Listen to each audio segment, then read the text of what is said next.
Hello and welcome back to the channel. So today I'm going to be talking about the defensive line draft class, which it is loaded. I'm going to be talking about 25 people, 15 edge rushers, and 10 defensive tackles. So it's going to be a little bit longer video, but I do not want this to be like close to 2 hours. So I'm going to be hitting each one and trying to make sure I get like enough of analysis out there before like I just go ramble on and on and on. I have 15 edge rushers, so I have about 8 3-4 defensive ends, and then I have 7 4-3 defensive ends, and then I have about 10 defensive tackles. So without further ado, let's go ahead and start off with the 3-4 outside linebacker edge rushers, and that is going to be at picks, not at pick, but at number 8 is going to be a guy who I think is definitely probably going 4th round, but I love his characteristics, and that's going to be David Walker from Central Arkansas. This guy's a guy that I didn't really pay attention to that much until the Senior Bowl, where he showed out. Guy from FCS, completely was amazing for them the last 2 seasons. I know he's going to be older. He's going to be 24. He's literally the same age as I am. But I mean, literally, like he's 6'1", like 260, like short to the ground, but very, very stocky. If you want a power rusher like David Walker is someone you can take a flyer on. Like I said, I feel like pretty confident he can be able to set the edge because he has natural leverage. He's like I said, he doesn't have necessarily the length, but as far as his bull rush ability and some of his counters are inside, I really like what I could possibly see as far as being a rotational piece, especially in a 3-4 end that you're looking for more of a power rusher. So David Walker, person to look out for, I think could potentially in the right circumstance, could be like that 5 or 6 kind of sack guy that comes in every now and then gives the rest for the starters. Another guy that I really like, really this year, he transferred in from Georgia Tech. At number 7 is going to be Kyle Kennard from South Carolina. Him and Stewart, like Stewart, the freshman, he's going to be good. He's probably one of the top talents in 2 years. But Kyle Kennard had a really good season as well. Especially off the edge. And also, like I said, he's kind of like a tweener. I think that he could have some possibility of playing 4-3 defensive end, but I feel more confident in him being able to play at that outside linebacker role in the 3-4 scheme. He's got a really good bull rush. He's got really good counters. He's an older prospect, so he's had more time to develop some of that stuff. But if you're able to see some of his tape, like I said, he had a really good game. I'm trying to remember off the top of my head, but he had a really good game against Bama and also LSU. Both those games, like I said, unfortunately, he lost. They lost both of them, but like he showed up in both those games, and unfortunately, certain circumstances, they didn't end up winning those games. But I want to talk about his fits. Like I said, his fits really could be. I've seen like the Panthers are kind of interested in him, especially if they somehow don't end up going edge rusher in the first round, which I feel like more likely would go with JL Walker. But if somehow, some way we don't get edge rusher, I feel like that in the second round, that's somebody we could possibly be looking for. Obviously, we like our South Carolina boys. We've been getting a lot of them as of lately. But he's a really good. From what all I've heard, really good leader, really good player. Another fit that I could possibly see him coming in, that's going to be in the Falcons. Like I said, the Falcons, we feel pretty confident they're going to go edge rusher in the first round, but there's a couple of players I could see in the second round, if they start falling to them, that the Falcons are going to be beneficial taking because they have a lot of needs on that defense to make sure they can shore it up. And I feel like we keep on saying that certain teams should take certain players. Dolphins should take offensive linemen. Falcons should take edge rusher. But oftentimes they don't because they feel pretty confident they can get somebody in the second round that can fit that role. So if I'm the Falcons, I would love for him to be able to fall to him to fall to them. And then lastly are the Titans. Now the Titans, like I said, they're at pick at 35 in the second round. So I would say it would be a little bit higher than I would probably take him. But you take the best player available, and they desperately need edge rushers. Obviously, Harold Landry wasn't the best last year. He went to the Patriots. They have a good interior, but their edge rushers, it's just not good. Like I said, you got Arden Key, who's serviceable at best. Like I said, he's had some decent couple of years, almost a little bit of a career revival. And then you got Draymond Jones, who hasn't been the same as that guy that he was when he was in Denver, and it's just not been good. So I'm interested to see how they're going to handle their edge rusher situation because they also have a lot more needs, especially like wide receiver could potentially be a second round option for him. But honestly, I would love to see Kyle Kennard go into a spot where he could potentially start and he can show a lot of stuff, a lot of his good mobility. He doesn't have the best bend, but he has enough of it that with his power that comes with him, I feel pretty confident he can be like I said, maybe a 6-7 sack kind of guy. Be like your basically like your Herbig for the Steelers, your third guy who can like come in every now and then and get a sack, especially like in really important spots. So I would love to see where Kyle Kennard goes. I feel pretty confident that he can work out in the NFL, even though he's not going to be a superstar, but still be a good rotational piece in your arsenal at edge. The last one is going to surprise somebody, and this is all in tier 3. Coming into last year, I had him probably a top 5 pick, if I remember correctly. Both Luke and I were talking very much about him, but the thing that we thought was that he was going to show a lot of improvement, and he didn't. And some of that has to do with the scheme, but at number 6, it's going to be James Pearce Jr. I understand. A lot of people are going to be like, you have way too low. There's a lot of concerns. One, obviously, the big one has been talked about a lot, and that's the reason why a lot of people think he's going to go out of the first round, is character concerns. I try not to let that affect my beliefs about certain players, because I think that sometimes that stuff can be clouded. But at the same exact time, you show up to the combine with your hoodie on, and you say you forgot your shirt. This is one of the most important parts, most important interviews of the football offseason, and you weren't prepared, which is it's like I said, it could have been a mistake, but it's still kind of showing that what we've heard is starting to be like where he's not taking it as seriously. So in my opinion, I think James Pearce Jr. is going to fall a little bit. And honestly, that's going to be the best thing possibly for him. If he's able to go to a team that has a really good culture, James Pearce Jr. has athletic ability. He has the bend. He has the potential to be a really good player. However, outside of character concerns, there's also concerns as far as like his actual strength. He does really good as far as converting speed to power, but there's not a lot of power coming like immediately to his punch. And also the fact that I'll talk about it as well with another Tennessee player. Tennessee really like rotated a lot of their defensive linemen. They rotated a lot of their players to begin with. So there's not a lot of pass reps of where you're like, okay, well, he can be a dominant player, down in, like, we can have him there the whole entire time. I just don't understand why that was. I mean, that's fine. That's what Tennessee wants to do, to keep fresh bodies. But like, there were certain times where you're kind of wondering, where is James Pearce Jr.? And also there's times where he just does not show up at all. Like, I mean, he had good games against Bama and also against Arkansas, but like the Ohio State game, just nowhere to be seen. I mean, also like the Georgia game is another one. He just like just completely disappears, and some of that has to do with him not being in the rotation, but some of this also just because like against good competition, he just did not show up, and that's one of the big concerns that I have for him. Is that I know there's potential, you're able to see it on the field, but it just doesn't come there consistently. So if he's able to go to a good spot, like as far as like has good veteran leadership for him, and also has a distinguished role that he's able to like help cultivate himself into being a better power rusher, then I feel like James Pearce Jr. could be one of those players I look back on and be like, you know what, I should have just took the traits. Some of his best fits that I could possibly see are the Lions. Obviously, the Lions need a pass rusher, and he's not had to be this number one guy. Like, he can be the number 2.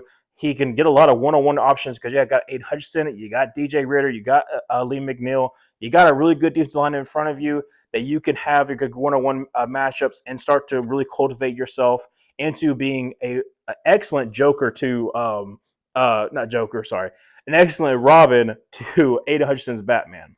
Another one that I would love to go to is the 49ers. Obviously, I think that the 49ers are going to really revamp this defensive line. I think they're going to go more of interior defensive line, especially like if you look at their depth chart, it is pretty abysmal right now as far as defensive tackle. But if they end up going edge rusher in like the second round, if he starts falling that far, the 49ers have the draft capital to trade back up and potentially snag him before he falls to the last one that I could potentially see him taking. And that's the Cardinals. The Cardinals, I am very eager to see what they could possibly do in the draft because I've said it before. they're a very intriguing team that I think is about one draft away from potentially being very, very competitive, especially in this NFC West. That's a lot of turmoil is kind of going around. We know the Rams should be good, but what's going on with the Seahawks? Maybe they might be able to bounce back. And then what's going to be happening with the 49ers? They're kind of up in the air as well, and this quasi retooling, not quite rebuilding. So I would love to see what the Cardinals are going to do. If you're able to get him, James Pearce Jr., and he's able to learn from Josh Sweat and also have a veteran presence like Calais Campbell, I think that's a good fit for him to be able to, like, okay, well, I can just be in the rotation, be a dangerous member, and I think that his potential is sky's the limit. That's the reason why there's a chance, too, that if he somehow falls to the Eagles at 32, they'll scoop him up. Do the same thing they did for Nolan Smith and just like get the best player available. So that's another fit, but I didn't really put that down because I'm kind of hoping that doesn't happen. Let's talk about now going on to number 5 and a guy that I came on a little bit later, even though I still watched some of his games. That's going to be Bradyn Swinson from LSU. I didn't realize exactly how much, as far as especially how great of a power rusher Bradyn Swinson is. Does he have the best bend? No. But one of the things that you desperately need to have in the NFL as in your arsenal, and that is being able to bull rush. I know, like, everyone looks at like the different hands, the technique. That's all fine and good. Love to see that. But he knows how to use his leverage to be able to collapse the pocket. And that's what you love to see as far as a 3-4 outside linebacker, especially someone who can be able to set the edge. So Bradyn Swinson, like I said, I think his pass rush ability is a little bit limited. Like I said, he doesn't necessarily have all the moves there, and like he just does not have the bend that you're kind of hoping for someone his size. But if you're looking for somebody who's going to be able to set the edge and especially be able to collapse the pocket as far as like bull rushing, I feel like Bradyn Swinson has a pretty good level as far as just being a very, very solid edge. So in that case, for Bradyn Swinson, I'm going to be looking at some place that's going to be in the second round, that's going to be looking for an edge rusher. And the first one I could possibly think of is the Falcons. Like the Falcons, like I said, I know everyone's going to want him to get edge rush in the first round. I would love for him to go in the first. I'd love for for the Falcons to take somebody in the first round on the edge because that's something they desperately need. But there's a chance they don't. And so in this scenario, like I already talked about Kyle Kennard, I think that Bradyn Swinson would fit that role because I'm looking at, you got Leonard Floyd. He's going to be more of a finesse player. You got Ed Biketti, who's a little bit more of a power rusher, but you don't really have, like a good rotation. If you get Bradyn Swinson, I feel like that's a pretty good rotation. And with Ed Biketti, as far as being that power rusher that Raheem Morris liked to have when he had back in the day, when he had with the Rams. So I would love to see him possibly go to the Falcons. I mean, not as really as a Panthers fan, but like I think that'd be a good role for him. Another place I could potentially see him going to is the Cowboys. Like I said, the Cowboys are an interesting spot because they have a lot of different holes, especially like some of the veterans that are either retired or left. Like I said, obviously I talked about before in the offensive line, they could go offensive guard. But in this scenario, I'm thinking of, okay, who are they going to have replace DeMarcus Lawrence? Could it be Nolen, who they drafted, either last year or 2 years ago? I feel like there's a chance they could possibly go in the second round as far as getting another impact player because they desperately need to invest in that defense that showed at times, oh, crap, now we don't have Dan Quinn, and now our defensive scheme is not really working because we had bad linebacker play. They tried to subtly address that in the free agency, and we had a lot of injuries on the defense as well. So if you have a good edge, obviously you have Micah Parsons. Eventually they'll pay him. But you desperately need to make sure that your defensive line is set because you're going against the Commanders who've been a hot team as of late, and obviously the Eagles. So right now you're behind the 8 ball, and you need to catch back up, or else you're going to be left in the dust. And obviously Jerry Jones is not what happened for the Cowboys. So Bradyn Swinson's a possibility in the second round. There's another edge rusher that I really love for the Cowboys that I'll talk about later. And another fit that I could possibly see is the Packers. Like I said, Packers. A lot of people want them to take the edge rusher in the first round. That's a huge need for them because obviously Luka Van Ness, unfortunately, hasn't really hit that stride. He's still a really good run defender, but not really the best pass rusher. So would Bradyn Swinson kind of fit that role? Yes, but like if you just want to have a good rotation, he could fit in that role. It's one of the fits that I could possibly see him making because C is a need, and especially the Packers go like maybe if they for some way go wide receiver in the first round. Edge rusher is the next one on the board. he could potentially be there when they're picking the second round. Now going on to 4, and it's a guy that, because of another 2 players that I started watching, I started to notice this guy. And anytime that you watch both Mason Graham and Kenneth Grant, you know who you also see? That's Josaiah Stewart. Josaiah Stewart, number 0 from Michigan, absolute demon off the edge. Yes, he is undersized. He's, like I said, it's like 6'1", like 250 something. Like I said, maybe. Like I said, but if you watch it on the film, he has a lot of good tricks in his bag as far as like his pass rush moves, as far as his great first step, and his natural leverage that you have being 6'1" against these guys who are 6'4", 6'5". You talk to tackles. What are the things that really infuriates them? It's those smaller guys that's going to be hard for them to be able to handle because of that natural leverage that Josaiah Stewart has. So I think he's going to go a lot higher than people think. There's been a lot of people who've been putting him at like pick 60. I think he's probably going to go either early second round, or there is a chance that he could possibly go in the first round, especially how these edge rushers start to fall in the first round. If a lot of them starts going in that top half, there's a team that I'm about to be talking about that I know for a fact loves themselves some Josaiah Stewart. So let's go into some of the fits for Josaiah Stewart. One, let's kind of talk about the Pats. Like the Pats are the kind of team that I could possibly see, going into the second round, especially if they're unfortunately not able to get Abdul Carter, which I don't think that they will, being at pick 4. More than likely, they'll be addressing the offensive line with the first pick. I'll be very surprised if they don't, because you have to protect Drake May somehow. But I think that a lot of Patriots fans are hoping they take a wide receiver at pick 30, pick 34, 35. I can't remember exactly where they are, maybe 36. But if Josaiah falls there, and right now your edge rotation is not necessarily the best, especially, like I said, I think you like Keon White. You got Harold Landry, who hasn't been good for the last couple of years. And it's not really like anything special. But if you get Josaiah Stewart in there, that's a lot of juice going into that rotation that I think you would love to have if you're the Patriots. Now, I think there's a possibility he goes in the first round. So here's some fits I could possibly see him also going to. The Bills. The Bills absolutely need edge rusher help. Obviously, they would much prefer, I would think they would probably prefer to have more of a run-stuffing defensive tackle. But if Kenneth Grant is not there, then they're probably going to go in a different direction to make sure they can actually get after the quarterback, because you see it time and time again. They are not able to get to Patrick Mahomes. Who are you going to have that's going to be able to fit that role? You were hoping it was Von Miller. In this case, it's going to be Josaiah Stewart. If you look at basically Josaiah Stewart versus Von Miller, yes, Josaiah Stewart's like a little bit shorter, but they're about the same exact weight. They have a lot of same similarities as far as like a lot of the bend that Josaiah Stewart has, a lot of the hand fighting that he has. Is he like, number 2 overall pick like Von Miller? No. But I wanted to preface this by saying, like, yes, for the most part, the Bills like to have bigger defensive ends that can definitely stop the run. But if you want somebody to rush the passer, that is Josaiah Stewart to a T. So I would love for him to possibly go into the Bills. But the one that I think would be the best possible place for him to go to, that is staying in Michigan and going to the Lions. I know the Lions love him a lot. And if he's there, and then obviously some of the other people might have, like the Lions might have other needs. If he's there, I would not be surprised for them taking Josaiah Stewart to have bookends of your Michigan defensive lineman. And as far as like being a pass rush situation where like it's not just going to be Aiden Hutchinson, you're going to get a for sure pass rusher. That's perfect. That's legit perfect for Aiden Hutchinson, because obviously you have Marcus Davenport, whatever you want to do with him.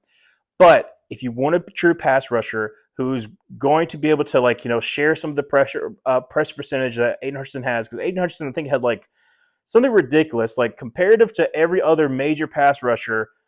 If you want to look at the a video, Brett Coleman did a video last year, I think probably like about 9 or so months ago, talking about Aiden Hutchinson as far as like how important he is for the Lions defensive lineman. I implore you to watch that video, but it just shows how much the Lions desperately need to have another edge rusher that can get after the passer, and a Josaiah Stewart can fit that role. So, like I said, he's been one of my draft crushes, and he's been steadily rising up the ranks. Initially, I was like, oh, maybe we can get a third round. No. he's going to be a high second-round pick or even possibly being a first-round pick. Now going to tier 1, and all of these players, literally every single one of them, I absolutely love. But I love one more than all the rest, and it's because it's someone that I got on early, literally the second week of the season, and that is going to be Donovan Ezeiruaku from Boston College. I was sitting in my room watching the Boston College versus Florida State game because Florida State had just lost the week before. They were going against Boston College, and I was like, heck, let's just pull this on. I got a friend at Florida State. Let's see if I can kind of roast him that Florida State's going 0-2. And he was dominant, absolutely dominant, where I was like, who is this guy? And I was like, I'm gonna start kind of diving deeper into him, start watching more Boston College film. And I did. And that's the reason why I started to notice Ozzie Trapillo, who I put in the tackle video. Like I said, I started to notice a lot more of Donovan Ezeiruaku. And I really wish that he had more snaps against Armand Mimbu from Missouri. That's another game that I watched for Boston College. Like I said, I fell in love with this player because I was like, oh, we could get him in the second round, and he's going to be amazing for us. And not a lot of people are talking about him, and now everyone is talking about him. And he has every right to be so because he is so good. His lower half is so good. If you watch his spin move, I have not seen someone who's been able to be as good as he is in the spin move in a very, very long time. He's got very, very loose hips. He's got really good back, and he's still like 20, 21 years old. Like, he's a really young prospect. So he has still so much more room to grow.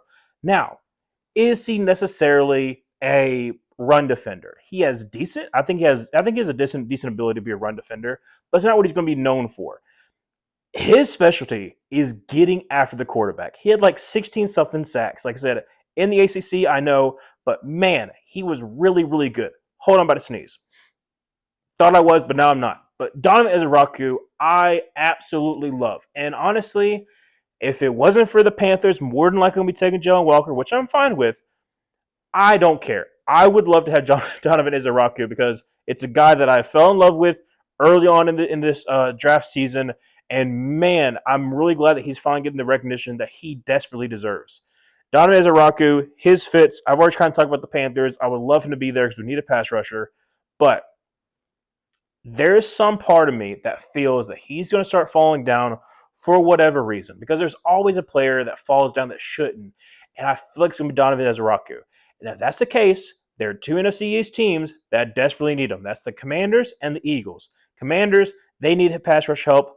Obviously, they did a pretty decent job as far as their defense last year, but it's kind of like a ragtag group, and you need to have a pretty good edge rusher. You can't just rely on Frankie Louvu just trying to get you about 7 sacks every single season. I know as a Panthers fan. But to be able to actually get after the quarterback, he is that guy, and he would fit really, really well, especially with Dan Quinn's system, especially when you deal with Micah Parsons. You could have him playing that same-esque kind of role, especially when you already have Frankie Louvu on there, who's able to be like a blitzing off-ball linebacker. So I would love to be able to see what Dan Quinn does with Donovan Ezeiruaku and Frankie Louvu. A lot of creative things he could possibly do. But ultimately, I've already said it before with James Pearce Jr. as far as the Eagles, there is just a part of me that feels that the Eagles are going to somehow, some way get a really good either edge rusher or potential wide receiver, because those are the two positions that I could see that somebody who shouldn't fall is going to fall. And in this case, I just said it was because it's a really good fit as far as they just lost. Obviously, they lost Josh Sweat to the Cardinals, and also they lost Brandon Graham to retirement. So they have it decent enough, but they need another pass rusher. You got Bryce Huff, you got Nolan Smith, and you also got Josh Hunt, who's going to his second year. But I would say you need one more guy to really fill out that rotation, especially because you are already as good as you are. Just try to improve one of the things you already had a strength at, so you don't have to even really worry about it at all. But honestly, I would love that for him, because he would be able to find himself a role and more than likely give himself another Super Bowl ring, because who knows how good this Eagles team is going to be 5 years down the road as their stars continue to be at the highest of the highs. Now moving on to number 2. Uh, the only reason why I have him a little bit higher than Donovan Ezeiruaku is because I think that his run fits, especially like his power. He has a lot more power than Donovan Ezeiruaku. That's me, Mike Green. Mike Green, another guy that I really, really start to love. Really shut out in the Senior Bowl as well as one of those players that like really elevated his draft stock there. And I would love to see if Mike Green could go to a space that's able to like really, really use his ability to not only does have a great bend, but he has great power and he has great counters. Like I said, he has everything that you could possibly want in a 3-4 edge. However, I think there's a chance he could possibly fall because of those character concerns. Now, we haven't really heard a lot more information since the combine, which could either mean that like it was. I don't really want to speculate too much, so I'm not really going to. But like, there's still a lot of stuff that's kind of like we don't really know just yet exactly how everything's going to get settled, especially with the sexual harassment allegations. But I don't want to put that in. I just want to mention that because they're, like I said, I feel as a prospect that he is going to be a potentially top 10 pick. But I think the character concerns is what's going to cause him to start to slip. How far he slips, I don't know. I wouldn't say past 19 at the worst. Because honestly, unfortunately for me, he fits two of the NFC South needs, and that's going to be the Falcons. If he somehow makes it to the Falcons, I don't see the Falcons, passing him up. Obviously, character concerns are one thing, but if you did your background check and it works out, like I said, the Falcons need a power rusher. I feel pretty confident with that. If you get Mike Green, that is a very, very dangerous combo for him. And hopefully Rukaroa takes the next step forward and he's able to kind of take that mantle over from what Gary Jarrett was. I don't know if he's able to do that, but there's a chance that the Falcons, with a good draft, could potentially win this NFC South because I think it's up for the tanking because even though I think the Bucs still have a good shot, as always, to win this division, you got two teams that are hoping that they can try to take that crown away from them. That's Panthers and the Falcons. Another one I could possibly see is also the Bengals. Like I said, the Bengals desperately need edge rusher. I would say it's more likely they're going to go after more of like a 4-3 defensive end. But if he's somehow there at pick 17, I feel pretty confident. Like, okay, we know what's happening with Trey Hendrickson. He's getting up there. He's like, going to be 30 or 31. Do they want to really pay them? If not, they're definitely going to go edge rusher because that's a desperate need that you already have. Because do you trust Myles Murphy? It doesn't seem like you do. It really doesn't seem like you trust Myles Murphy, and you just drafted the man.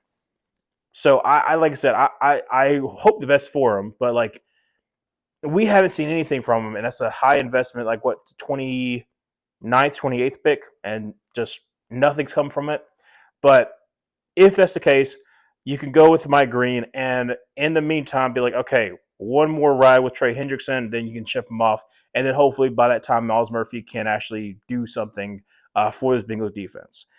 And then the last one, like I said, pick 19 for the Bucs. Like I said, I would hate if somehow it makes it to the Bucs because, like I said, the Bucs I think are a really good team. They need to punch some holes, especially they need to like fill up some holes, especially on their defense.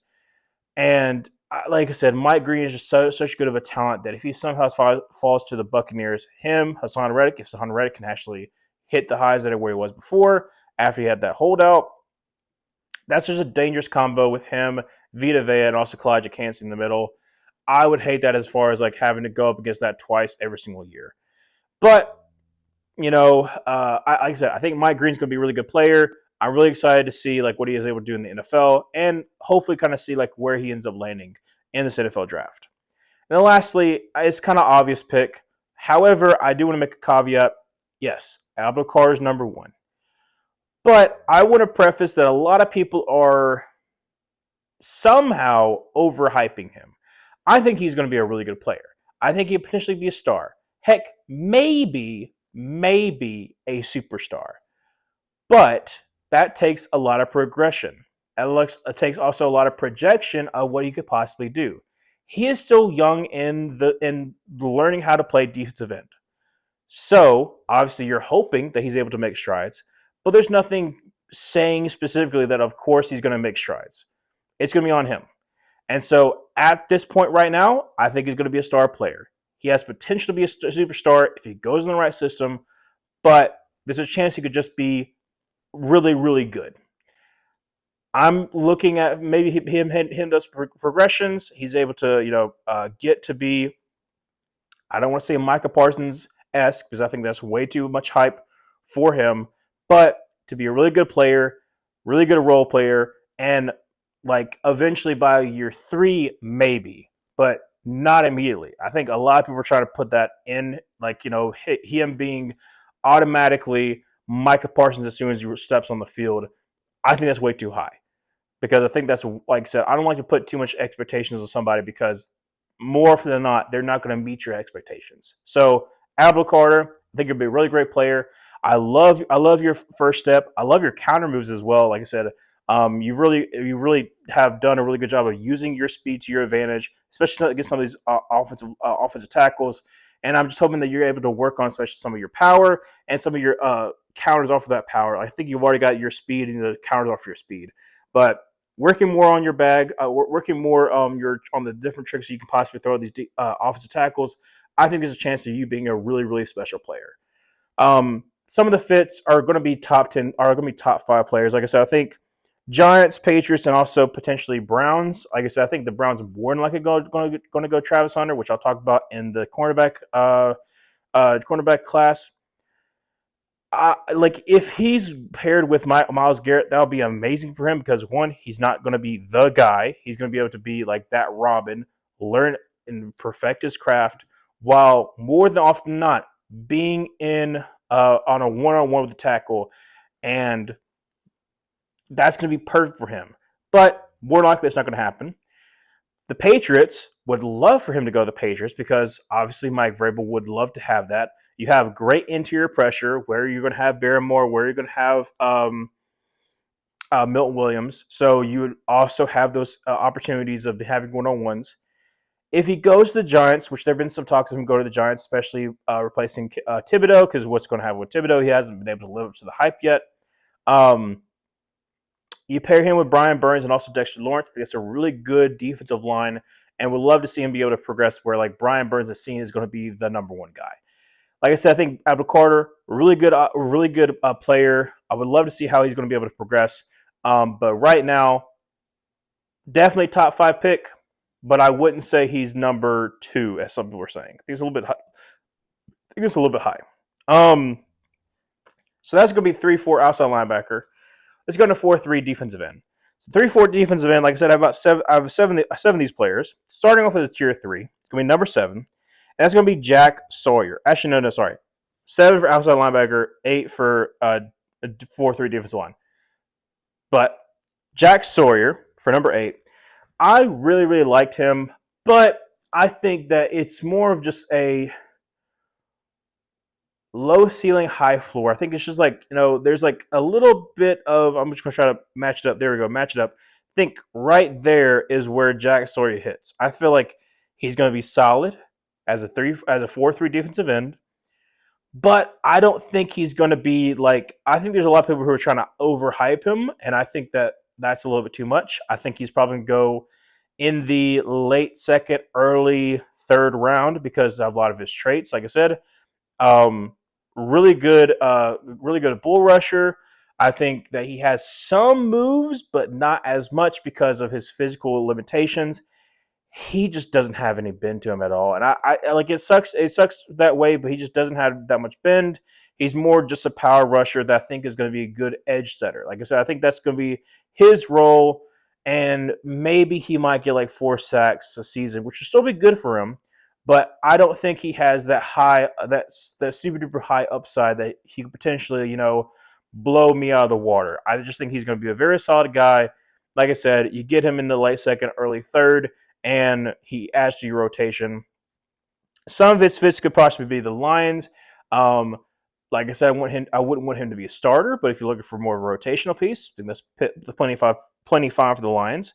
I think the Bengals are another one of those situations where, like, if they do believe in Myles Murphy and they're just like, okay, well, we just need somebody else to the rotation, you could potentially take Jack Sawyer.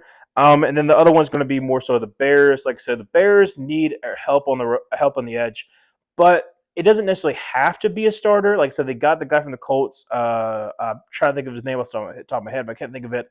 You also got Sweat, and you got Austin Booker last year, which I really like Austin Booker, so I'm hoping that he's able to progress some more. But if you're looking for more of a edge setter, that Austin Booker is more of the pass rusher and that kind of edge rotation, then that could like possibly work for Jack Sawyer. The next one that I'm going to be talking about, number 7, is going to be Ashton Gillotte from Louisville. He was somebody that if I remember correctly, I watched last year when I watched Louisville versus FSU, which I'll talk about another FSU player a little bit later on in the video that really stood out in that Louisville game as well. But he's just a really solid, I would say he's kind of a tweener, like I said, between that 3-4 defensive end, more of an edge setter there too. Same as I think for 4-3 defensive end. He's just really good against the run, and I think he has really good power moves as well. Like he's strong as an ox. Love that from him. And I think it's just more of like it's just a solid option. I don't think it's going to be anything out of the water, but just a solid option that you could possibly add to your rotation. That's going to be Ashton Gillotte's game. That's somebody you could possibly get in the second and third round. Like I said, if the Falcons end up taking 2 players in the first 2 rounds that aren't edge rushers, a lot of Falcons fans are gonna riot. I know that for sure. But if you end up getting Ashton Gillotte in the third, and they believe that Ebiketie is going to take the next step, is it Ebiketie or the other guy? Shoot, I can't remember because they came out around the same exact time. One of them is on the Packers and one of them is on the Falcons, and I feel like I said the wrong name. Falcons fans, you know who I'm talking about, but I can't. I for some reason I'm losing my train of thought. Sorry, I said I wasn't going to ramble. But Ashton Gillotte, really good power rusher, so just a really solid option. Like I said, if Falcons could possibly work for him, Giants, if they want to, like, okay, well, maybe they don't get Abdul Carter. Maybe they, go for offensive line that they desperately need help with. Okay, if that's the case, then in the third round, you could potentially take Ashton Gillotte to play that kind of like, rotational piece for Brian Burns, for Kayvon Thibodeaux, because you lost, what's his name? Can't think off the top of my head, but everyone kept on saying he's going to go to the Panthers, but he definitely didn't. But your main guy who's your rotational piece, can't think of the top of my head his name, but you need another guy. So Ashton Gillotte could possibly be that as far as being a power rusher that could spell Kayvon Thibodeaux, because obviously you want to have Brian Burns on the field at most because you're paying him $30 million per year. And the last one, same as the thing I said before, Bengals, like I said, I would love for the Bengals to take edge early, but they have a lot of other needs as well. So if they possibly push that off, Ashton Gillotte could be one of those players they could take as far as being someone who could set the edge and has some upside with his pass rush abilities, mainly from being a bull rusher. So like I said, Ashton Gillotte, love to see him there. Going into pick 6 is someone who I think that athletically he could be higher. But I think that I don't know the best way to put this. He's kind of awkward in a lot of his movements. I don't know. It just whenever you watch him, it's kind of awkward. That's Landon Jackson from Arkansas. Like I said, really great player. Love his length. Love his size. Like I said, if you're looking for a big dude at edge, he could fit that role. But just watching him sometimes is just like, I don't know why he's moving that way, but you know what? It's working for him, so you stick with it. But I think he's a really solid option. Obviously, his numbers weren't nearly as much as he was hoping for coming out of high school. He's a very highly recruited player, but still a very, very solid option for the Arkansas Razorbacks. However, he didn't have that good game against Auburn. I'll just say that. Auburn Tigers, let's go. War Eagle. But I think that he has some fits as far as being a big defensive end in that 4-3 scheme. And one of the ones that I love him possibly going for the fits, that is going to be the Cowboys. Obviously, Jared Jones loves Arkansas players. Landon Jackson for sure is an Arkansas player, and it fits a need. Like I said, they lost to Marcus Lawrence. So if you're looking for that bigger body guy that could potentially just be as far as being a for sure edge defender that can stuff the run and has some pass rush abilities in the second round, that can be your Landon Jackson. Another one I could possibly see him going to are the Bills. Like I said, like we already talked about the Bills before. Obviously, I think they're going to be more so looking for a pass rusher. But if they're going to look as far as being a rotational piece for Rousseau, for Can't think of the top of my head. Iowa defensive end. I thought it was going to come to me. It's probably coming to me a little bit later. But I think that if you're looking for a good rotational piece to be able to spell him, dang, I thought I was going to get his name. I'm rambling a little bit. But I think he'd be a pretty good fit as well. And then the last one I could possibly see him going to is going to be the Colts. Like I said, Colts are an interesting spot. They lost the guy that went to the Bears. Like I said, I can't think of the name off the top of my head. So you need to be able to replace that. Your edge rotation is not what you were hoping it would be.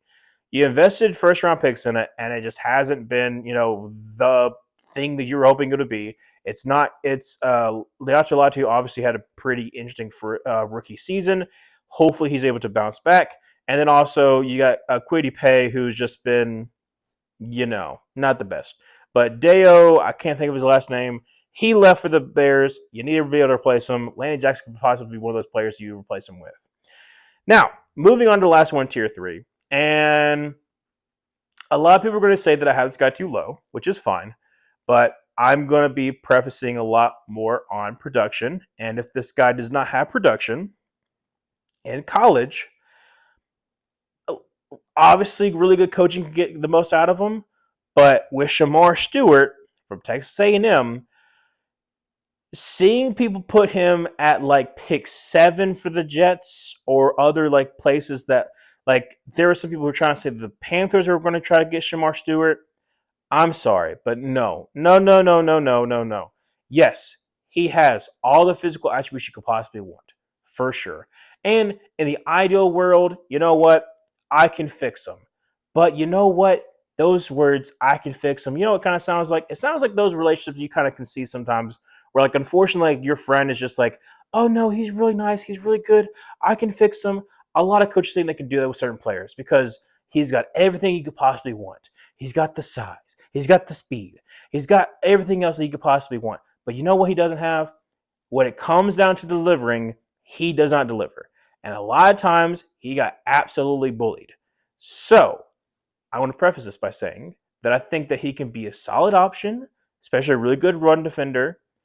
But if you're expecting him to somehow, some way, transform himself from being a maybe 3-4 sack guy, I think it was even less than that if I remember correctly, to being like, oh no, he's going to push like 10 to 12 sacks.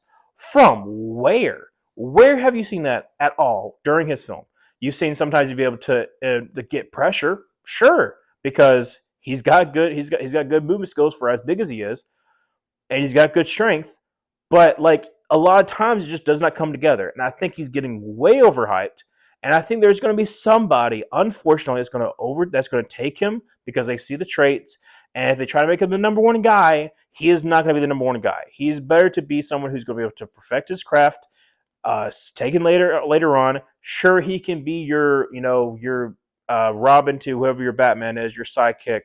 But if you're drafting him as your number one guy, it is not going to work out for him, unfortunately.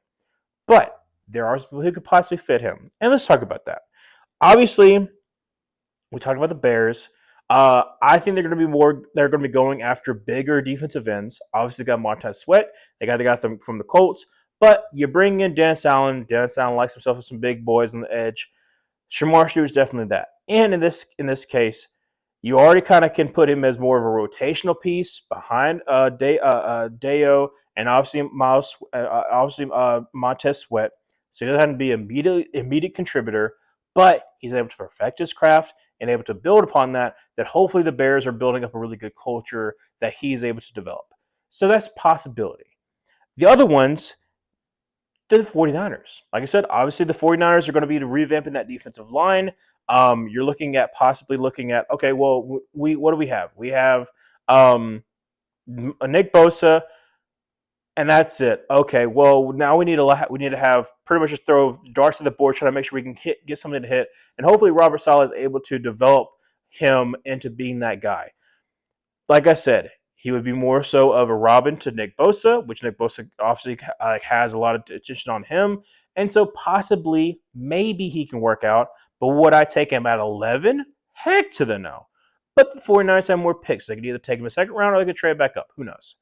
And then the last one I could possibly see him working out on is the Jets. Like I said, I've heard a lot of people trying to put him in the Jets, But a lot of people try to put him at Jets at 7, which is kind of ridiculous. Like, legitimately, if the Jets somehow take him at 7, I just don't know. I just don't know why that's the case. But being there at the Jets, you're hoping that Aaron Glen's able to establish a really good culture for him. He's going to be there with Quentin Williams. He's going to be there with William McDonald. And he's going to be there with Jermaine Johnson. All of them really good players where he's going to be able to be in that rotation with William McDonald, with Jermaine Johnson. And like I said, does not have to be the number 1 guy. In fact, he can be the number 3 guy, perfect his craft, and hopefully be able to develop into a really good player. Like I said, I can see that a lot of people can be enamored with him because he has some abilities. But man, don't put so much pressure on him to be the guy because you're going to be disappointed.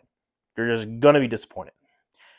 So that was tier 3. Moving on to tier 2, my third 4-3 defensive end is going to be a guy that I can honestly see being a little more of a tweener, but the other two above him are definitely more of so tweeners as far as being. I can see them being 3-4 edges. I can see them being 4-3 edges. But number 3 is going to be JT Tuimoloau from Ohio State. He is going to be one of those guys, kind of the same that I kind of said before, but I feel like even better. I feel like he's going to be a very, very good run defender. That's his floor. Really good run defender. But he has really good pass rush moves. He's got really good power as far as being a bull rusher. You're able to see that. Obviously, I'll say this. Last year, he had a really good tape against Olu, and I loved Olu. But then again, Olu was also like 20, and he was kind of like still like getting some of his strength. So hopefully Olu was able to really bounce back from that. But JT absolutely worked him last year. JT also has some really good games against really good competition. However, sometimes this year he also kind of disappeared, same as I wait for Jack Sawyer. But I really like what I saw as far as being a very, very good option. Like I said, is he going to be a star? Don't think so. But somebody can get 7 sacks. Why would you not want to take that in the second round? And like I said, I feel pretty confident that he's going to be more of a second round player who's going to be, like I said, a little bit bigger body, more so of a 4-3 defensive end. But I think he has abilities that, like, okay, let's put him in a 3-4 scheme that could potentially move inside if need be and be more of like a versatile option. Like I said, he has the strength to be able to hold up in the interior as far as like being like pushed in to be a 4-eye, maybe even a 3. Because like I said, he is that strong. But some of his fits, one of the big ones is the Chargers. Like I said, Jim Harbaugh saw him last year when he was at Michigan. No, sorry, not this. Technically last year, but not this past season. I want to preface that. But JT was a monster then. He's a monster now. I think there's a chance that the Chargers are either going to take Michigan or Ohio State players. I don't know why, but just feel pretty confident with that because of familiarity. I think that JT would fit super well in that field. They already lost Joey Bosa. They still have Khalil Mack. So, like I said, he'll be number 2 option. Khalil Mack's still chugging along as old as he is. And so you'd be able to have him be your number 2. And then hopefully, by the time that Khalil Mack almost hangs up the cleats, then JT can take over to be the guy. Like I said, I feel pretty confident with him. And then also the Bills, like I said, if you're looking for another rotation to Gregory Rousseau and, man, I thought it was A.J. Epineza. Let's freaking go. I got that right. Okay, A.J. Epineza from Iowa. I knew I remembered the name. But if you want another good rotational piece that can be able to get, especially like power rushing, that can be able to get to the quarterback, you could possibly take JT Tuimoloau. And then the last one is going to be more so, I believe I put down the Commanders. No. Oh, I put down the Cardinals. That's right. So the Cardinals potentially will be JT if the case of, okay, well, let's think here. They already have Josh Sweat. Zaven Collins is more so of like the other guy. He used to be a middle linebacker. Then I believe he moved to edge. You technically already got Darius Robinson to kind of take over for where Justin Jones is. So, like, you've invested enough. But you need more rotational pieces. So I would kind of like to see them be able to fit that. And so you have Darius Robinson with like a JT Tuimoloau. Well, really, JT would probably fit more so the Zaven Collins role. But still, I think the JT is a good enough piece that you can kind of move, like I said, from edge rusher to potentially on passing downs, moving more so into the 3 technique. I'll let us see him there. Obviously, they got Snacks Tomlinson from Bama, who's now there. very good space eater edge rusher, and they also got Calais Campbell. So in the case of passing downs, you would be able to like either move Darius Robinson inside and then keep him outside, like I said, and just have a really good defensive line that's going to be pretty good going against these NFC West teams. But JT, like I said, I really, really like his game. I think it's just like a solid option. It's not like, blow you out of the water, but just like, I feel pretty good about JT. Things going to work out. And then top of tier 2, like I said, I think he's definitely going to be a first round pick, but because of a lot of unproven parts in his game, I think he's going to fall a little bit, and that's going to be Mykel Williams. Mykel Williams from Georgia, still only 20 years old, very young. Was he put in the best situation for himself at Georgia? I don't necessarily think so. I think that there were some things that obviously he was hurt last year, but I don't feel it's as bad as what Will McDonald was going through at Iowa State, where Will McDonald was definitely not in the right position to succeed, but still succeeded anyways. I mean, he was legitimately, I don't want to go too much tangent, but he was like 243 playing as like a 4-eye 3 technique for Iowa State. Why? I don't know why they did that to him, but it worked. It worked. And guess what? That's the reason why he went in the first round, because you know what? He did the dirty work, and it worked for him at Iowa State. I don't want to keep on saying work, but I loved Will McDonald coming out, and he's really proven himself really, really good in the Jets organization the first 2 years of his rookie deal. Now going back to actually what we're talking about, Mykel Williams. Mykel Williams, I think that he is better suited in a 3-4 scheme, but I think that as far as like some of the places that he could possibly go, some of his fits is going to be more as a 4-3. But like I said, he's more of a tweener, so I'm fine with that as far as being a tweener, just depending on where he ends up. I think he has pretty good power. Obviously, he's able to work some of his moves because he's only 20. He's still to like improve upon his bag, but there's still a possibility for him to be able to be a good player. So I think that his ceiling is super duper high because there's still so much that he needs to learn. But right now, it's like, you know what? I think he'll be pretty good. Just be fine. So I'm going to say that I feel pretty confident that if you put in the right situation, you know what? Yeah, he's going to work out. I will say I think he's going to go a lot higher than I hope that he does. And one of those places potentially is at pick 9. That's the Saints. Now, the Saints need a lot of help, obviously. And they need to get younger at a lot of positions. And one of those positions is obviously going to be defensive end, and also technically now where they have Brandon Staley, defensive tackle. I would prefer if the Saints went more defensive tackle because they definitely need to improve that area. But if they're looking to have somebody that can be able to, pair up well with Chase Young, I know they got Carl Granderson, but like goodness gracious, his contract is ballooning. Like from like 6 to like 18 mil. It's like ridiculous. Saints are just in a weird situation where they're going to have to cut bait with some people, and for some reason decided to repay Chase Young, which, you do you, buddy. But talking about actually the Saints, Mykel Williams will be able to fit that role as far as being that more so that 3-4 defensive end that is able to, stand up, be able to use athleticism, and use his speed to power to be able to collapse a pocket. Obviously, he's about 260, 265, like somebody's somewhere around there. So like I said, he could still fit that role, and he could possibly be in other fronts, be able to be hand in the dirt, because he was able to show that when he was at Georgia. I would actually love him more so go to the 49ers. Like I said, I think the 49ers desperately need some help.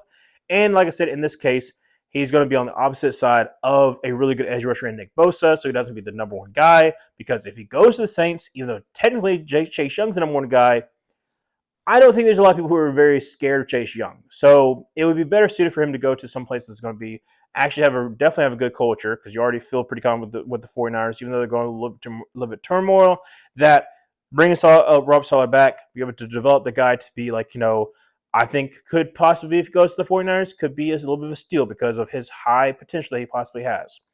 And the last one is the Bears. Like I said, the Bears are looking more for bigger defensive ends. Like I said, they kind of have that with the Dennis Allen, what he's going to want.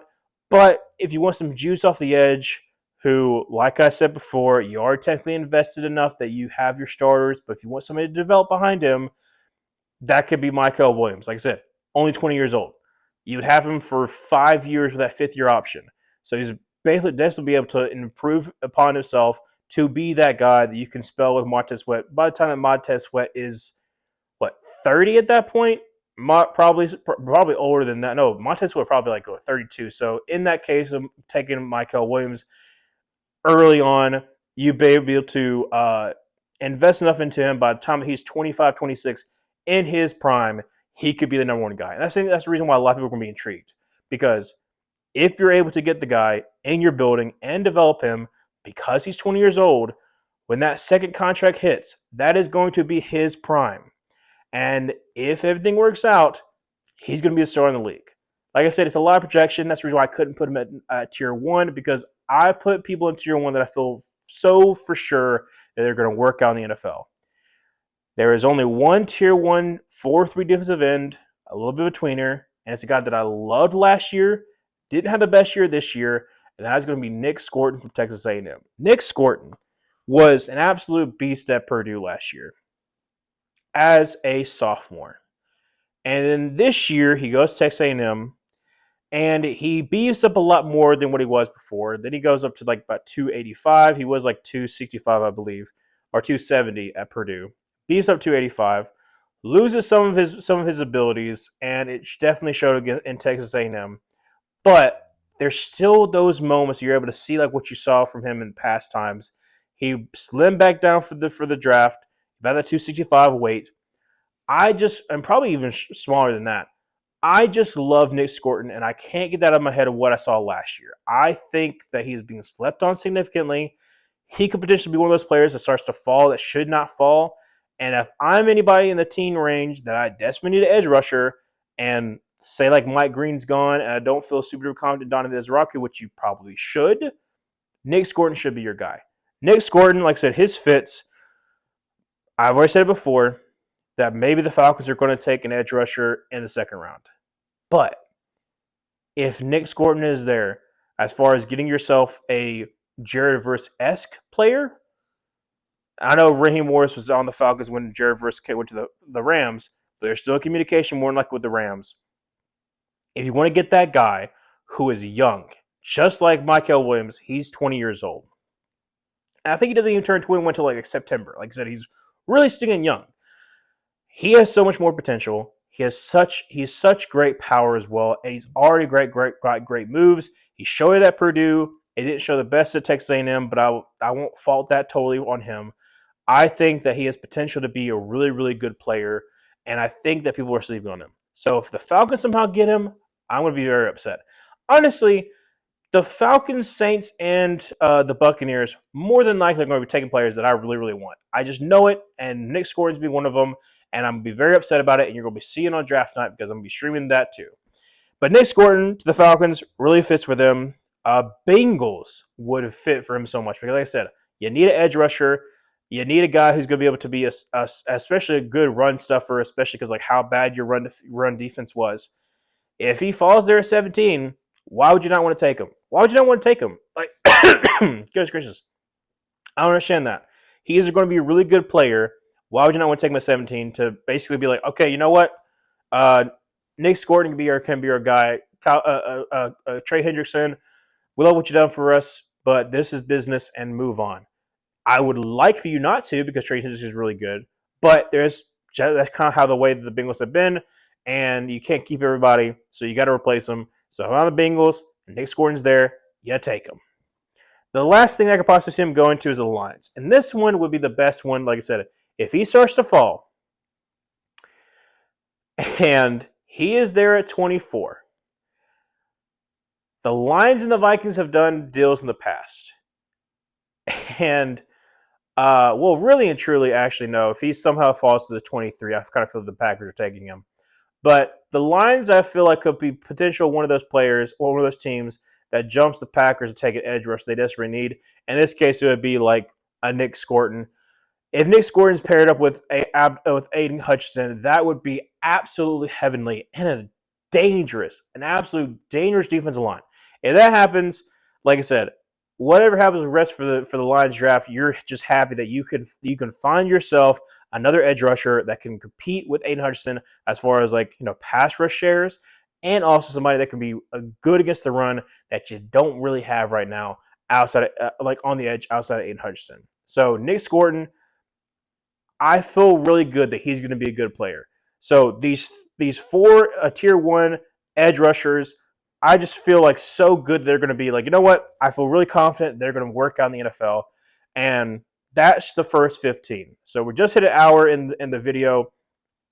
Now we're going to go into the defensive tackle draft class, which, like I said, is very deep, and I'm not even going to hit everybody that I kind of want to. Because there's just so much talent, and also depending on what you're looking for. So to start off, number 10 is going to be Joshua Farmer from FSU. Joshua Farmer was a player that I noticed last year because I was looking at Braden Fisk, and I was also looking at Jared Verse. Love both of them. Joshua Farmer, who's now number 5, was number 47, and would get constant pressure. Like I said, obviously it helped that you had 2 really, really good players beside you, but man, he was really good at getting pressure. Like strong as an ox as well, and I feel pretty confident that he can continue that in the NFL. And he had a good year last year too. Obviously not as good as it was last year, but this past year he still was good. And I think that I'm going to go based upon what I've seen.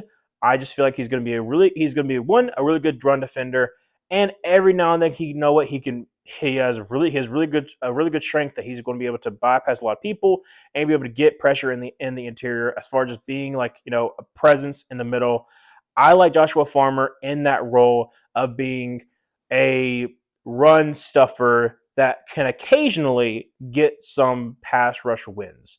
Like I said, he's more of a run stuffer. That's fine. But the kind of people that I can see him fit for is going to be like the Steelers. Like I said, the Steelers need to be able to find another guy because right now it's like louder milk to be like the other defensive end. Like I said, you obviously got Cameron Hayward. You got Keanu Benton. Love both of them. Hayward's getting older. You got to kind of find a little bit of a replacement. I think they go a little bit higher in the draft to take a replacement, but Joshua Farmer would absolutely dominate in that Steelers system because he would not be double teamed. Keanu Benton's for that role, and also Cameron Hayward's for that role. Another one he could possibly fit for is also the Giants. Like I said, the Giants, I mean, if you're looking for somebody that you can possibly get in the 3rd round, and you're looking at your defensive line right now, obviously Dexter Lawrence, obviously Thibodeau, and also Brian Burns. Let's just say, okay, well, we're going to go with Abdul Carter at 3. So we got our ends. We really don't really have our defensive ends. We have our edge rushers. We don't have our defensive ends. Because right now it's like Nunez and it's the other guy, I can't think of his name. But both of them are not very good. So to try to help out Dexter Lawrence, you get another guy in the interior later on in the draft who's not as big of a priority that can be able to balance his defensive line that can really take you to the next level as far as like not having Dexter Lawrence double teaming every single play or even triple teaming every single play. Like I said, I think that Joshua Farmer is going to be someone who's going to start to kind of like lay a little bit low. Somebody's going to pick him up in the 3rd round, and they're going to be very, very pleased with Joshua Farmer. The last one is, like I said, the Chiefs. They are going to be on a couple of these lists, but I'm looking at them more taking a pass rush specialist as far as being a defense tackle, more so than a run stuffer. But they need help on the interior after losing, especially Tershawn Wharton. So I'll talk about that more so as far as like some of this pass rush specialists that there are some in the defensive tackle class.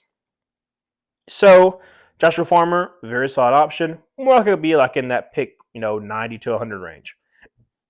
Now moving on to the first nose of this defensive tackle class. That's going to be Alfred Collins from Texas. Absolutely massive man, like 6'6", like 330, has like almost like 35-inch arms. Like I said, very, very long arms.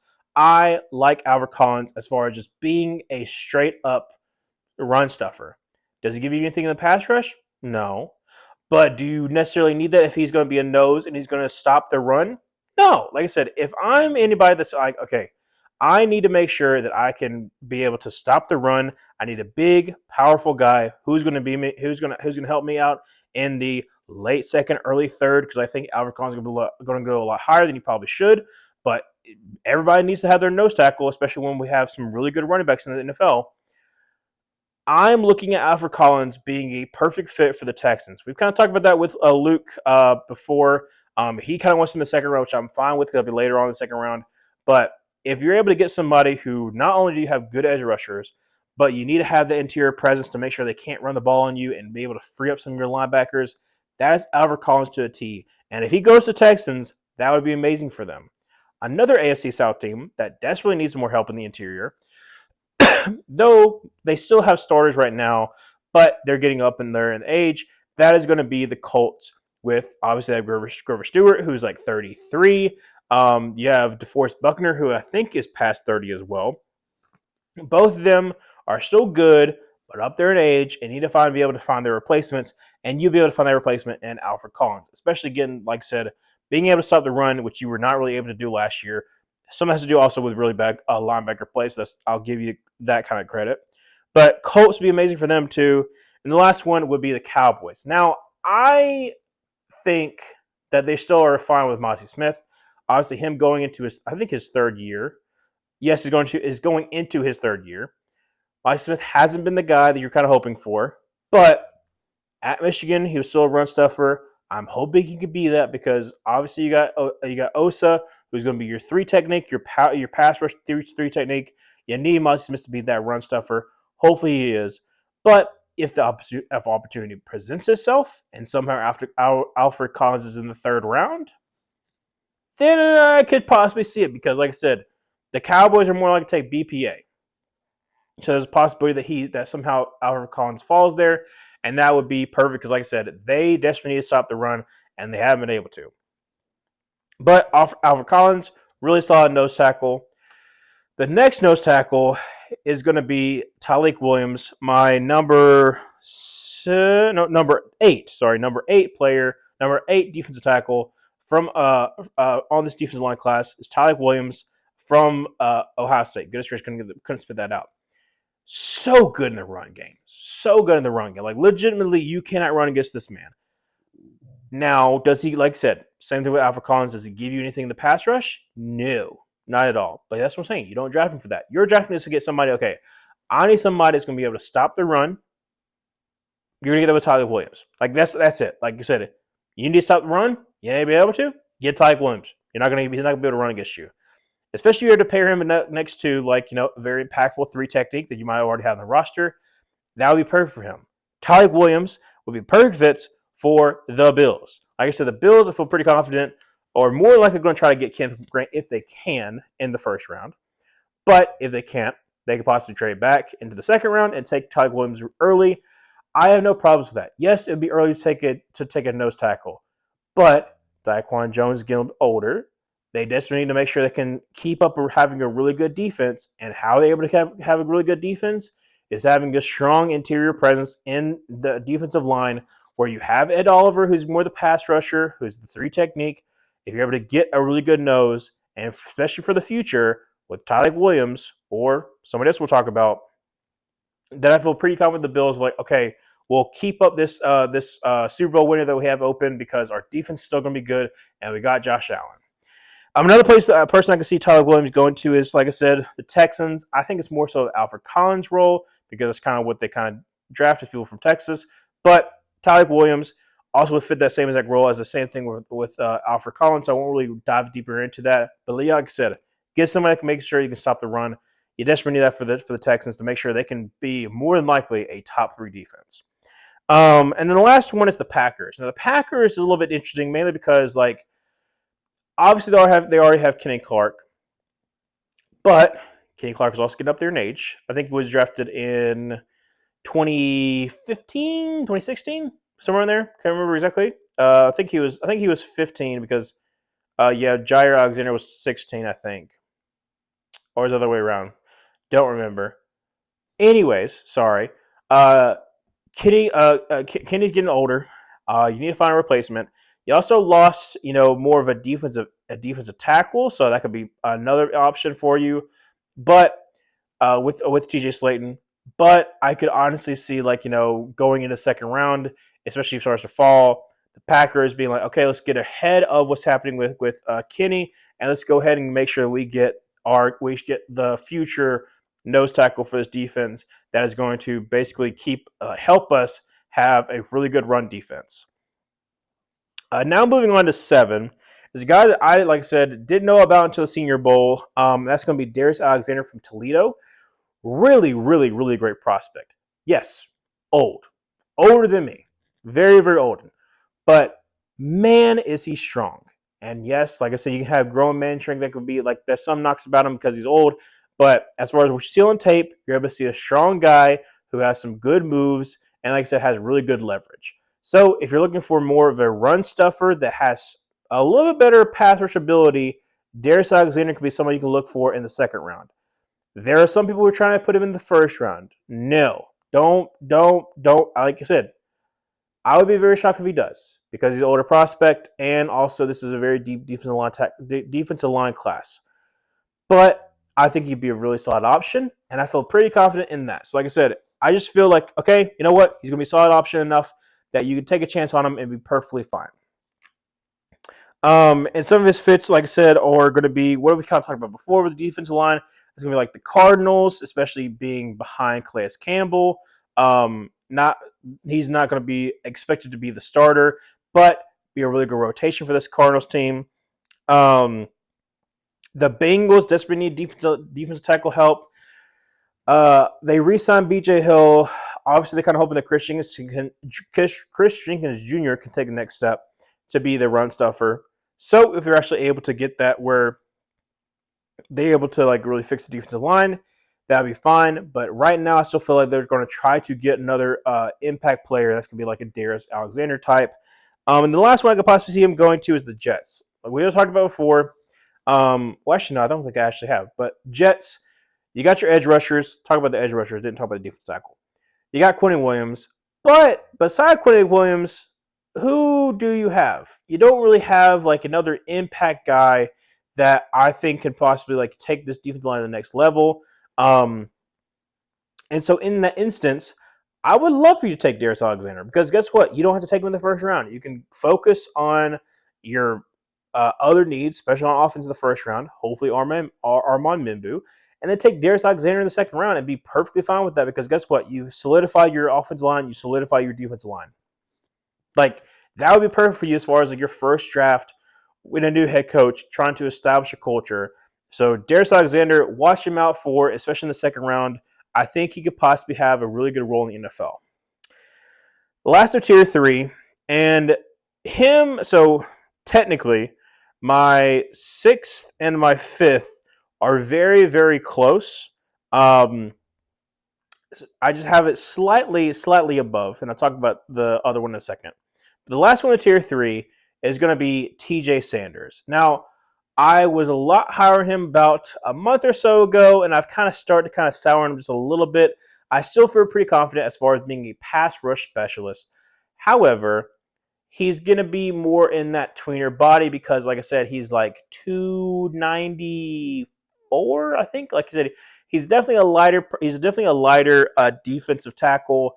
But if you're looking for more of like a tweener of like that, technically 3-4 defensive end type role that can be more of a 3 defensive tackle, like a 3 tech, I think that fits perfectly with TJ Sanders as far as being a pass rush specialist. If that's what you're looking for, that's going to be perfect TJ Sanders. However, I think it definitely helped that you had two really good edge rushers and Tonka Hemingway being an absolute beast in the middle. I wish I could talk more about him, but absolute beast in the middle as far as being a good nose tackle. It's not as good as the other 2 that I've talked about, and then the other one we'll be talking about later. But TJ Sanders is 6. Number 5, and the reason why I'm not saying anything different because I have both the fits being kind of similar because they're kind of similar players, is Omarr Norman-Lott. Omarr Norman-Lott from Tennessee. Both of them are about that 6'3", 6'4" range. Omarr Norman-Lott's more about 315, though. He's a little bit heavier, but they fit the same exact role.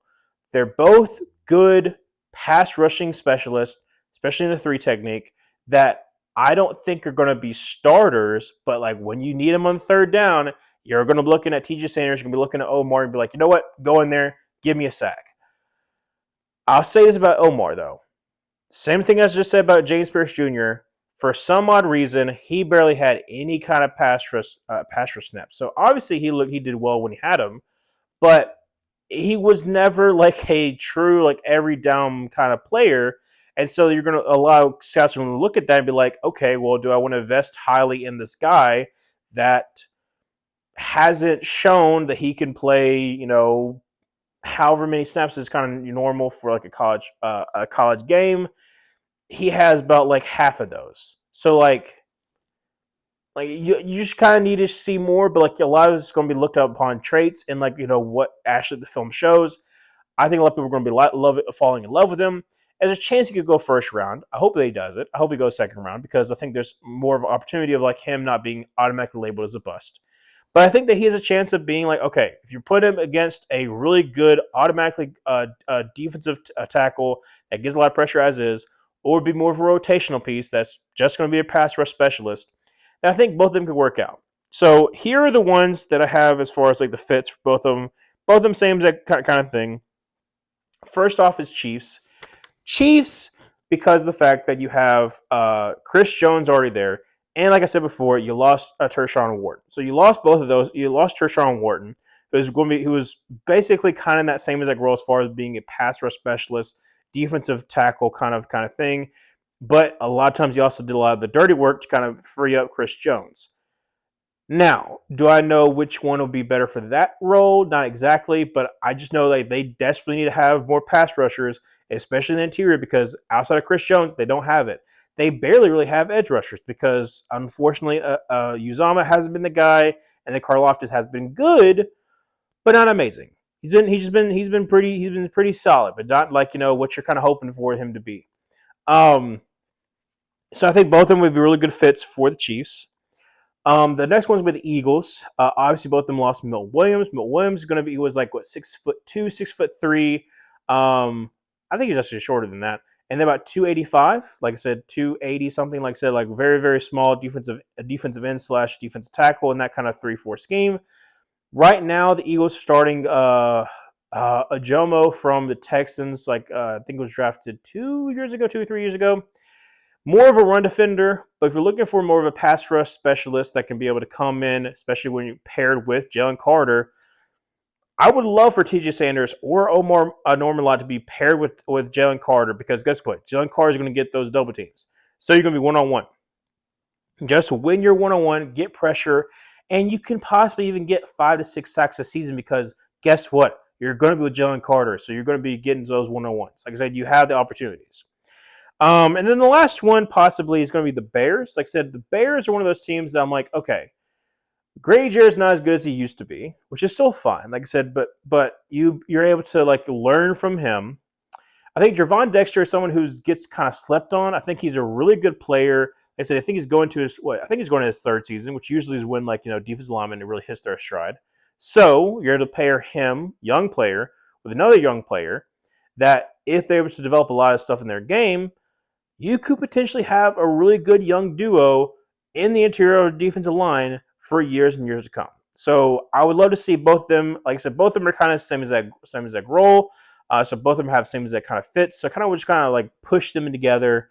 But I just have Omarr a little bit higher than TJ Sanders. Now, moving on to number 4, and that's going to be the last of tier 2, and that's going to be Kenneth Grant from Michigan. Absolutely amazing nose tackle that has some pass rush ability. Like I said, very good as far as like collapsing the pocket, especially trying to create the pocket. He just absolutely just bull rushes a lot of people. Needs to work a little bit on his pad level. Like I said, for a lot of noses, especially like as big as he is, kind of a little bit hard to get natural leverage because he's so tall.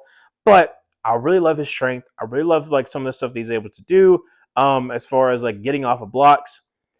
I think if he's there for the Bills, like I said, that's a perfect fit for him. Honestly, like I said, that's the one thing that I just think, like, you know what? He more likely, if he's going to go to the Bills. However, I said it before, the Texans, they need a nose tackle. I don't think that they would go in the first round. They have a lot more needs in the first round. More than likely, I'm just going to say offensive line and wide receiver, then go in nose tackle in the first round. But the main one that I could see that could end up taking away Kenneth Grant from the Bills, that's the Cardinals. Because like I said before, the Cardinals are one of those teams that I think they're going to go BPA because guess what?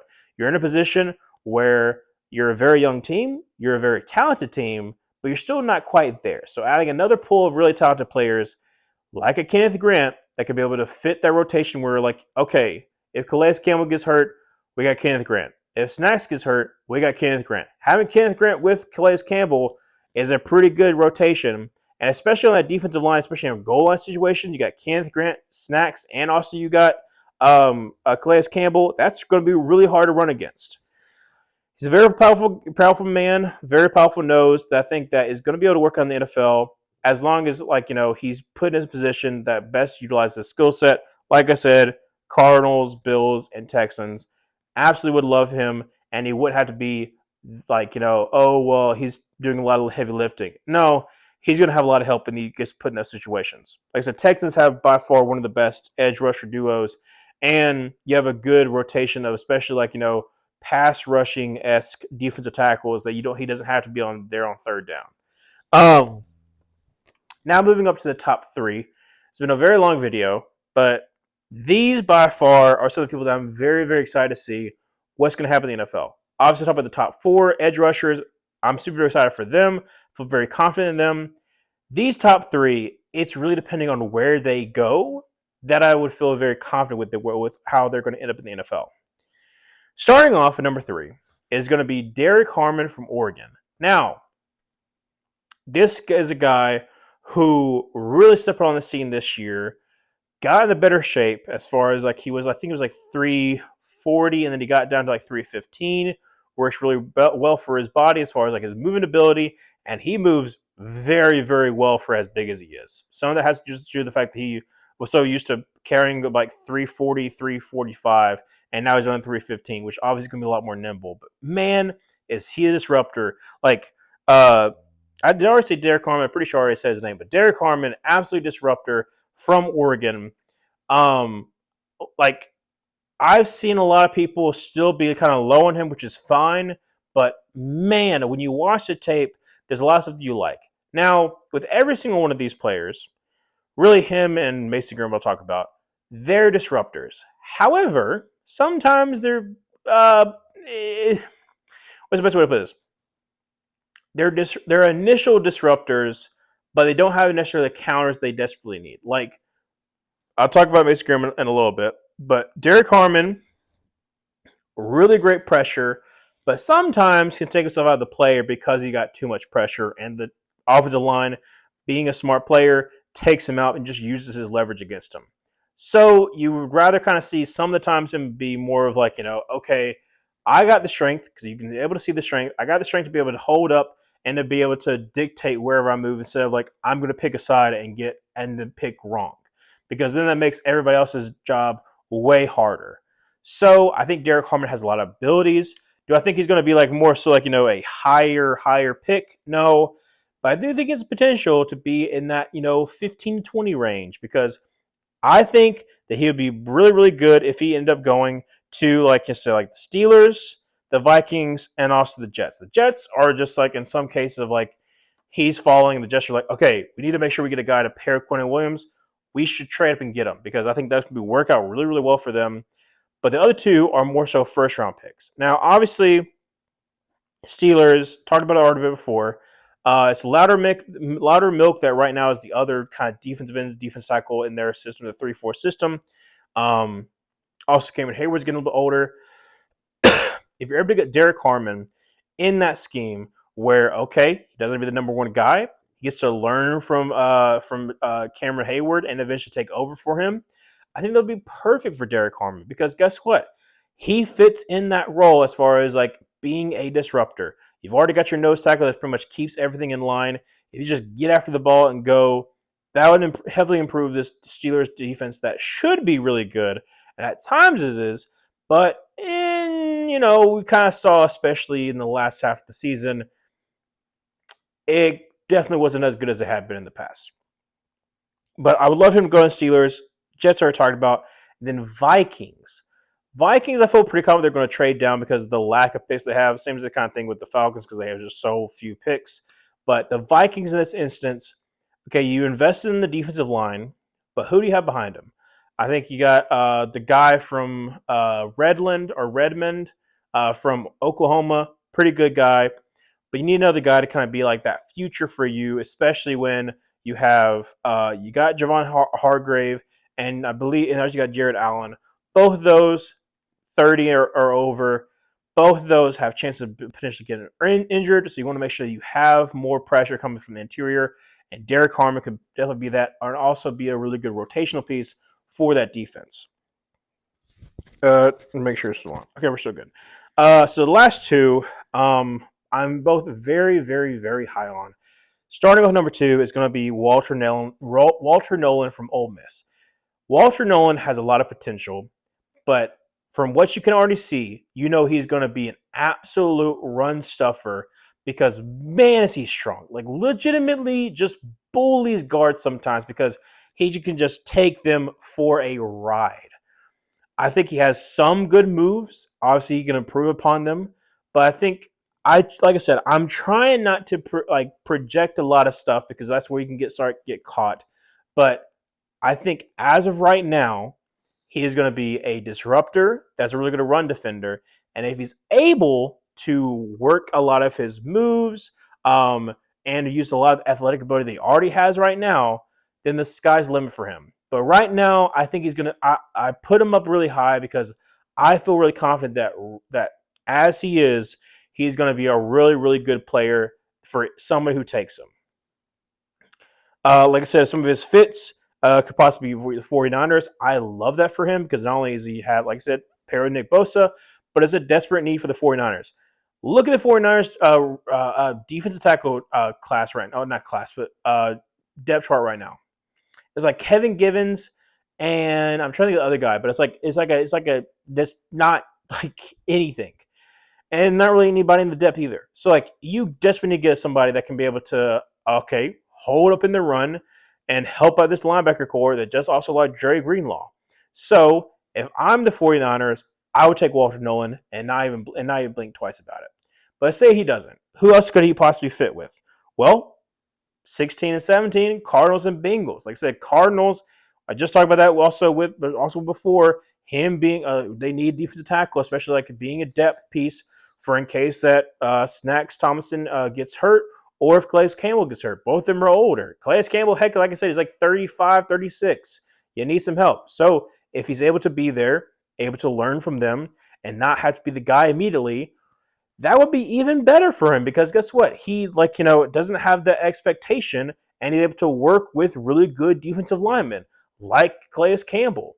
So I would love that for him to go to the Cardinals. But a way bigger need for him to be there is to be as for the Bengals. Now, I would hope the Bengals go edge rusher, but let's just say they believe, okay, you know what? We don't have Sam Hubbard anymore, but we got Myles Murphy, and Myles Murphy is going to be the guy. If that's the case, if Myles Murphy is going to be the guy, and you got Trey Hendrickson, you're like, just ride one more time. We need to make sure we finish the defensive tackle. Then, yeah, get Walter Nolen because Walter Nolen is going to be somebody that can be able to stop the run and give you some pass rush ability as well. Is he as good as other people in pass rush ability? No, but he is stronger than both of them, and I just would love to be betting on that trait. So Walter Nolen, number 2, I feel really good about him. And then number 1, last player I'm going to talk about this defensive line class is going to be Mason Graham. Mason Graham is an absolute wrecking crew. Absolutely wrecking crew. Same thing with Derrick Harmon. Gets a lot of pressure because of his great first step, because of his strength. He's able to overwhelm guards and be able to collapse the pocket. Now, does he have the longest arms? No. Does he have some ability? He has some problems as far as his counters. Absolutely. Same exact way where sometimes he can get washed out a little bit because he's so disruptive, which is fine. Like I say, create chaos on the play, but sometimes you run yourself out of a play. So I really, really, really like Mason Graham, but I would much prefer him to be at a place that already has a really good nose tackle. Obviously, a lot of people say one of his fits is going to be the Jaguars, which I put there because, that's where he's being mocked to. I feel pretty confident he's going to go there because they already have 2 really good edge rushers. Trayvon Walker kind of coming to his own. And obviously, Josh Hines Allen being as good as he is. You need to kind of fix that defensive line as far as like interior pressure, and you would get that from Mason Graham. However, I feel like he would get a lot more double teams because of it, because I don't think they have the other horse in the stable to be like, okay, we got our 4 horses. They're going to get after the quarterback. They're going to cause a lot of disruption, and you don't really have that, unfortunately, without having somebody that's going to pair with Mason Graham. I love Mason Graham. I do, and I want to preface that. But I think that it'd be beneficial for him to have somebody that's going to be able to stop the run. The other two do have those players. The Raiders, they got Christian Wilkins as long as they're healthy. That is a crazy defensive line. I know they have bigger problems. Obviously, they have corner, and they got offensive line, and they got running back that's way more needs. But if there is somehow, some way you get Mason Graham with Christian Wilkins, with Max Crosby, and also Malcolm Kuntz, that is a dangerous defensive line that I've talked about before that you need to